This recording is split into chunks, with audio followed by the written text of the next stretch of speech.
know what's way more likely than Scott Steiner getting a PhD in mathematics? Just about everything in the world. This video getting 1 million views. Hey, make it happen. This is the midweek wrap-up. What's up, guys? Let's talk about Main Event! Alright, we'll get right into it. We opened up with a Divas match. We had Sasha Banks taking on Brie Bella. And these bitches hit each other hard. Yeah, they did. Good chemistry. These two, we've had them go against each other a few times. And they pull out some good matches. There were a few flubs. They kind of messed up a head scissors. And then there was a spot in the corner that, Brie was trying to shove Sasha up high enough to where she could, rear back and kick her in the face. So there was a few little things, but other than that, the match was really solid. Sasha doing the double D's spot was cool. Not really any interference by either Team Bad or Team Bella, though all the members were at ringside. Yeah. Though there was one point at the beginning where Nikki decided she wanted to go over and say hello to the commentators. And I was like, please, I want Naomi to just go over and slap the shit out of her because she's getting way too close to Jimmy Uso. Yeah. All that happens Jimmy's like, sup, dog. Yes. Sup, That's dog? his way of calling Nikki a bitch. Thank you, Jimmy. I appreciate that. But Brie was... Oh, that sounded like it hurt. That's right. But Brie was in control towards the end. She was trying to go for the yes factor, which Sasha actually ended up flipping around and hitting the bank statement out of, and getting Brie to tap out. Yeah. So yeah, good way the one for the boss lady. Yeah. So yeah, good open for main event. We move on to a rematch from last week. Well, kind of a rematch. Sort of. Last week we had Braun Strowman and Luke Harper taking on the Primetime Players. This time, Luke Harper was played by Eric Rowan. That was weird. This was... he didn't do a very good job of playing Luke Harper. No, he looked way too much like himself. It was the mask. I didn't do any of his moves or anything. No, just... Fail. Yeah. Well, he tried. Except for the fact that they didn't fail. No. The Primetime Players tried to take all the fight to the Wyatt family and didn't quite work out in their favor. Both of them tried really hard, though. They were throwing everything they could, but it just wasn't enough. Braun Strowman pretty much took them both out towards the end. Rowan hit a big clothesline on Titus, and then Darren tried to attack them both, and Braun Strowman just took him by his head and shoved him out of the ring. And then yesterday's garbage. And then choked out Titus O'Neil to pick up the win. I'm sure that was your favorite part of the match. Anytime Titus O'Neil chokes. That's Darren Young's favorite part, too. Oh no! Oh! I feel like I gotta do something. Oh, that was... Wow! What? Nothing. I got Colt nothing. needs to put me on the Art of Wrestling. One of the Edinburgh Fringe Festival shows. Jeez. Oh man, alright, so our main event was a phenomenal match between Kevin Owens and Neville. This is how I felt the first match they had on NXT should have been like this match. Yeah, they didn't really get to go all out on NXT because Neville was pretty much on his way to the main roster at that point. Yeah. Because it's what set up him getting powerbombed on the apron was that match. Yeah. And then he disappeared from NXT and popped up on Raw. Yeah. But yeah, this was just non-stop. They kept up pace they had 2 commercial breaks during this match. And it was just again and again and again. So many good back and forth spots. Yeah, and I noticed that sometimes Neville would get really ahead of himself and Owens had to play catch up. Yeah. And so it led to a couple, a head scissors and a Hurricane Rana that had some sloppy flips from Owens. And there was I think he was just going too fast. One of my favorite parts was that Neville hit a head scissors. It was the second head scissors towards the beginning, and Owens just started I don't know if he realized what he was doing. He caught himself, but he starts running right back at Neville, and he goes, this is a bad idea, and he powers out of the ring instead. But still, phenomenal match between these two. Picture perfect moonsault from the top rope to the floor. Yeah, absolutely beautiful. Owens getting out of the way of a dive by hiding behind Byron and the rest of the commentators. He was not having any part of that. Yeah, that was funny. Yeah, it was. But Neville is in control, and he goes up for the red arrow, but as he's going for it, he sees Owens move out of the way, so he lands on his feet. He comes back and tries to get at Owens, who's in the corner. Owens actually grabs the tights and yanks him into the corner. He hits the turnbuckle face first, picks him up, and ends up doing like a short arm version of the pop-up powerbomb instead of tossing him off the ropes, and beats him that way. So I call it the T-Rex pop-up powerbomb. Short arms. Got short arms.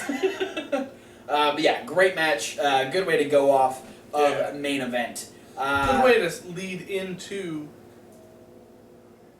the place where Neville and Owens both came from. Yes. NXT. NXT. We're coming off the heels of NXT naming is our... next without the E. Thank you for that. That should be the theme song. We're coming off the heels of finding out that Apollo Crews is the #1 contender for the NXT Championship. Spoiler alert if you didn't watch last week. And we know that in 2 weeks, we're getting that title match between him and Finn Balor. Hell yeah. So that will be a fun one. But we open up with more Divas action. We have Asuka taking on Billie Kay. I was so excited for this match. This was something you were lobbying for immediately when we found out that Asuka signed. Probably 2 or 3 times on the rundown, I had probably mentioned that's what they need to do with Kana when she first comes on, is put her against Jessie McKay, because they've fought multiple times in different promotions in different countries. Yeah. So they have a lot of experience working together, and it showed because they had a very strong opening match. Absolutely, and now we know that Billie Kay is being booked as kind of the sexy heel persona going on. She's got legs for days, and she knows she's bad. So like a taller version of Emma. Yes. Coming through, because almost like the same color scheme in the outfit. A little bit. Yeah, Emma kind of sticks to the gray and white, but Billie Kay had the sparkly red going on. Yeah, a couple of rhinestones Emma has that one red corset type top that she wears every now and again. I think they need to team them together. Be way better than Dana Brooke. And the team Australia. Yeah, I'm on board with that. I am totally in flavor of that. Australia flavor. But yeah, Billie Kay. Strips on the Barbie. Whorehouse Barbie. Dana Brooke. She wasn't full circle. No, Billie Kay. I'll take that full circle. The best part, one of my favorite parts of this match was the crowd. Yes. Chanting "You killed Dana" when the match first started. Which wasn't a very good start. Probably wasn't a good thing for Billie Kay to hear. Yeah, but Kana extended her hand for a handshake at the beginning. Yep, and Billie took that as an opening to deliver a knee right to Asuka's gut and took advantage early on. But Asuka is just so good with those arm locks that it didn't matter what she did. She was either getting her arm ripped out of its socket or she was getting kicked by Asuka. Yeah. That's what most of this match was. And I just really like that, now we realize now that Sasha, Charlotte, and Becky are gone from NXT. Yeah, they are officially main roster girls now. That I feel like, and we'll talk about this also a little bit more later in the next Divas match that was on NXT, but I really felt like Billie and Peyton both really stepped their game up a notch, knowing that there are spots to fill now. Yeah. Like Becky Lynch, for the majority of the time she was on NXT, played heel, and Sasha Banks was, the biggest female heel they had on NXT. And so, with those two out of the way, I think, it was a really good way for Billie Kay to step up and kind of insert herself as, maybe one of the next top heel females in NXT. And it worked that she had Asuka, who is other than Bayley, she's like the top babyface female on NXT. But yeah, Asuka ends up beating Billie Kay with the Asuka lock. She kind of made her think about it too, because she had her in the chicken wing, and she had the whole lock in, and like Billie Kay like started to fight out of it, and Asuka's like, no, it's not gonna go that way. Then she locks in that body scissors, and it's just over. Yeah, well, I think the big portion of this one is that Billie Kay is so much taller than Asuka that she had to like make Asuka drop down to one knee first before she could jump up and wrap around her. Yeah. Because if she does the body scissors on Billie Kay at a full stand and then falls backwards, she's gonna hurt herself. She's gonna hurt herself. Yeah, great opening match from these ladies. Looking forward to more. We had Tyler Breeze talking about eliminating Joe from the Battle Royal last week. He's a bitch. Saying that, you know what, Joe, you eliminated me, so if I can't be number one contender, then neither can you. And if you have a problem with it, you can come find Prince Pretty, and I'll cut off a few pieces of bacon off of you. A few slabs of bacon. It's weird. It's a fat joke. It's weird, bro. That is a fat. He called Samoa Joe a pig. Yes. Joe would have oink. Joe would have words later at the end of the show saying that Prince Pretty better take the best selfie he's ever taken, because when Joe gets his hands on him next week, he'll never look the same again. So there you go. Next week we get Samoa Joe taking on Tyler Breeze. Heck yeah. So I mean, this makes me really excited because we have now Tyler Breeze versus Joe next week, and Finn Balor versus Apollo Crews in 2 weeks. Yes. So it's both, like, 2 matches you know are going to be very entertaining matches. Absolutely. Being advertised, a week and 2 weeks in advance. Mm-hmm. So good build, and, it's something to get you excited about the next couple episodes, because they really don't have a whole lot going on now. Like, the Dusty Classic is over, right, and Sasha and Bayley have wrapped up their feud. Yeah. It's kind of like NXT's having to build again to the next big thing, and so having these things to look forward to kind of helps fill the void that there's not a big thing climaxing yet. Yeah, and we're still about a month and a half away from the next takeover. So yeah, we're gonna start seeing these feuds build towards whatever matches we have. Yeah, the takeover that's gonna be in England. Yes, yeah, it'll be the second week of December, if I'm correct. If not, sorry. But up next, we had a match that was talked about last week. We had Enzo and Cass taking on the Mechanics. Enzo got his ass kicked in this match. No, he got his leg kicked. Well, that too. Scott Dawson is rude. Yeah, well, I mean, first off, I'm going to say Scott Dawson is okay in my book because he used the Indian Deadlock. Yeah, you pop for that. That move is one of my favorites. And then his rudeness comes in. Both times he had Enzo in it, Enzo would try and fight back. Yeah, and Enzo would reach around and start clubbing him. And Dawson's counter to that is he would just grab Enzo's ear and push his head down into the mat. And if you've ever been like dragged by your ear or had someone grab your ear, you know that hurts. Yeah. And that's fucked up. Yeah. So, good on you for playing a really good heel, Scott Dawson. But Cass would end up coming in and stepping on Dawson to break up the deathlock. Yes. Dawson got mad, so he ran over and pushed Cass off the apron, but turned around and got small packaged by Enzo. Yes. Because, you take your eye off the ball, sometimes it doesn't pay off. Enzo ended up getting the win via small package. But the moral victory goes to the Mechanics because they demolish Enzo and Cass after this. They keep beating up Enzo a little bit more while Cass is still on the outside. Cass tries to make the save and just ends up getting like the most strategic double team we've seen in a long time from a tag team. Yeah, like he's big, so he's like clubbing on him from above, and they both have their heads down. They're like going in his midsection. And then Dash grabs his legs, drops and holds onto his legs, and Dawson was able to like topple him over that way. Yeah, and so they end up beating him down. Then they once they've got him right where they want him, they end up sending him off the ropes. They hit him with the Shatter Machine, Which I thought it was cool seeing them do that move to somebody so big. Yes. Yeah, the fact that they did it to Cass made it even more impressive. So they look super strong heading into that, they're obviously gunning for those tag titles. Yeah, I hope they are the next #1 contenders. I think they will be. All right, now we're at a match that we've been excited for since we found out that this person was coming into NXT. Yes. First off, we get Danny Burch, formerly known as Martin Stone. Which is also formerly known as Danny Burch. Yes. Getting one of the longest running video game theme songs I've ever heard.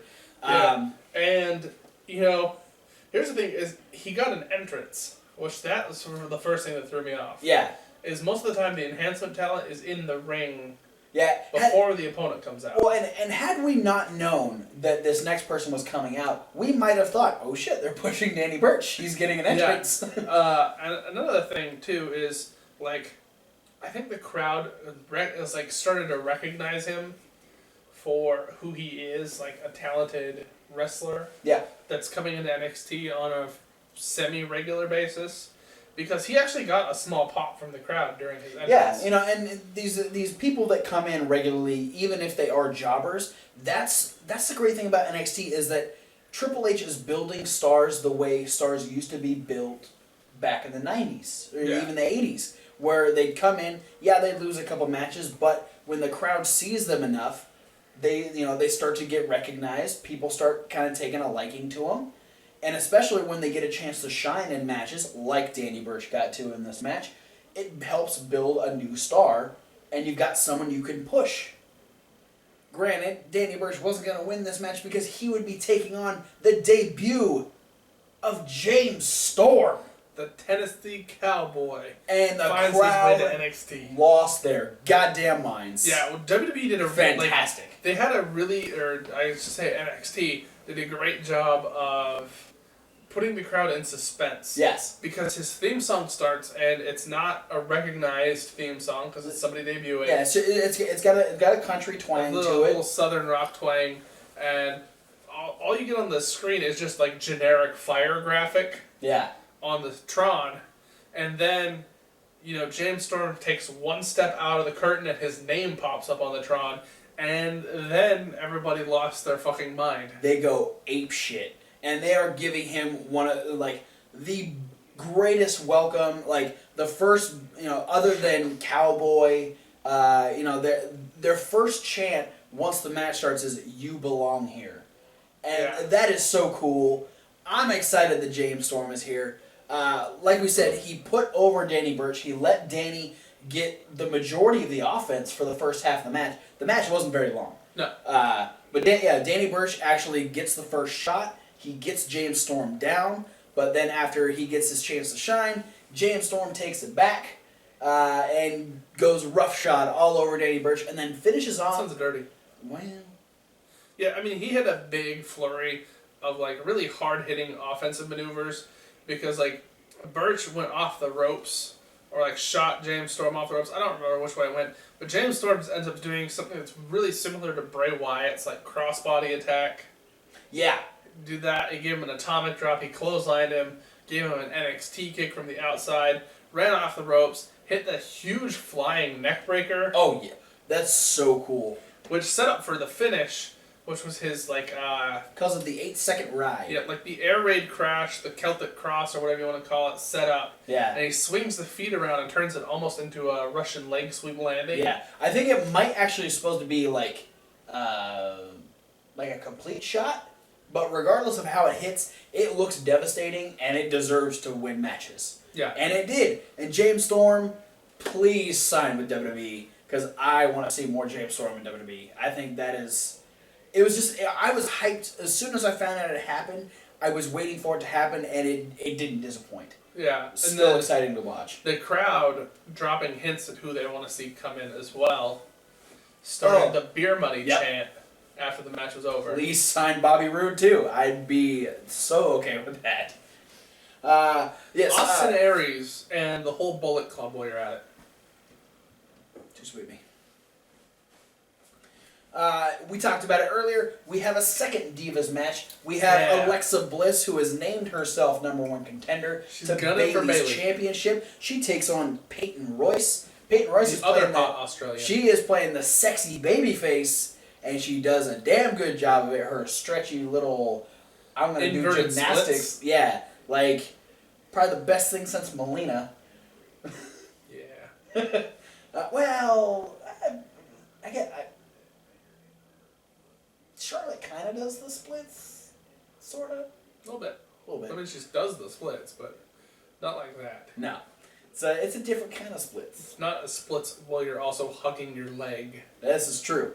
Her and Alexa Bliss have a very good match. Yeah. I was, when Alexa Bliss came out last week and did the face-off with Bayley, it got me really excited because I was like, oh yeah, Alexa Bliss hasn't been in the Divas division, the in title contention picture for a long time. Yeah, she's one of the people that I was starting to get afraid that this whole quote unquote Divas revolution was going to pass by. Yeah. It's sort of the way that we started feeling about Natty. Right. When she had been off TV for so long. Yeah. Alexa Bliss has been wrapped up in the Vaudevillains, Blake and Murphy. Yeah, feud. And I was feeling like I was really hoping that NXT and all the people who work down there weren't thinking that she wasn't a valuable asset to the Divas roster because she had been relegated to basically only being the manager for Blake and Murphy. Right. Well, and with the transition from babyface to heel, she didn't really have a spot because we had Sasha Banks, we had Becky for a while. There really wasn't another spot for a major heel diva. Now that both of them are gone, like we were talking about, with Billie Kay, we now have spots for these vicious, very catty little twats. Yeah, there you go. These catty heels, and that's what we need. And Alexa plays a really great heel, and she's taking on Peyton Royce, who gets a lot of sympathy. She's she's very good at getting. Getting attention from the crowd. The crowd was behind her the whole time. Yeah. Spot of the night for me was in this match because it was a very creative counter that I've never seen before. Alexa Bliss snapmares Peyton Royce, and somehow she actually turns the getting snapmared into a lateral press pin. Yeah, I don't know how she did it, but it was fantastic. She got a 2 count out of it. Peyton, it was awesome. Peyton has those spin kicks. That's her thing. Yeah, she got. It's like Billie Kay. Yeah, they're both legs for days. They were both gifted with long legs. Yep, and they use them. Yeah, and Peyton Royce uses them very well. Both of them have a lot of you get a lot of spin on those legs.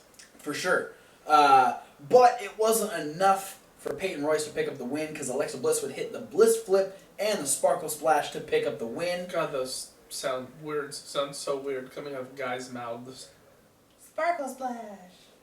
That made it sound like a Pokemon move. Sparkle Splash. Sparkle, sparkle. Bliss, I choose you. She then reiterates that she's coming for Bayley's title, and she's. She likes that title, huh? Yeah, she does. I'm pretty sure Blake called her a bitch. During the entrance. Yeah, I don't know what he was saying, but it looked funny. Yeah. I was lip syncing for him, giving him words. Another great ladies match. We're gonna move on. We're gonna move on to our main event, which can we talk about really quick? They did a little Apollo Crews video package. Yeah. Who is Apollo Crews Part 1? Yeah, this was leading into the Kevin Owens Finn Balor match in Japan. We had the Who is Finn Balor, and now we're starting to get a little a little bit of an insight as to who Apollo Crews is. Apollo Crews. This was talking about growing up and his parents splitting up and having to fly in between homes, and then finding his dad was big into wrestling. He loved the Ultimate Warrior. And I love the fact that they had the intro video to 1996 Monday Night Raw. Yeah, that threw me for a second. I was like, I know this music, but it shouldn't be playing right now. And then we got a lot of clips of him doing moonsaults in Evolve. Yes. Just driving home that relationship with Evolve there. We saw him in matches with Roderick Strong. We saw him against Biff Busick. We saw him against a bunch of different guys. Biff Busick we're probably going to be seeing in NXT here fairly soon. So, so cool little insight as to who is Apollo Crews. We'll be getting part 2 next week on NXT. But our main event, due to the backstabbing that Baron Corbin did in the Battle Royal last week, we had Baron Corbin taking on Rhino. My one issue with this is the phrase you kept saying Baron Corbin turned on Rhino, or Baron Corbin stabbed Rhino in the back. Yeah. I'm gonna call bullshit on that.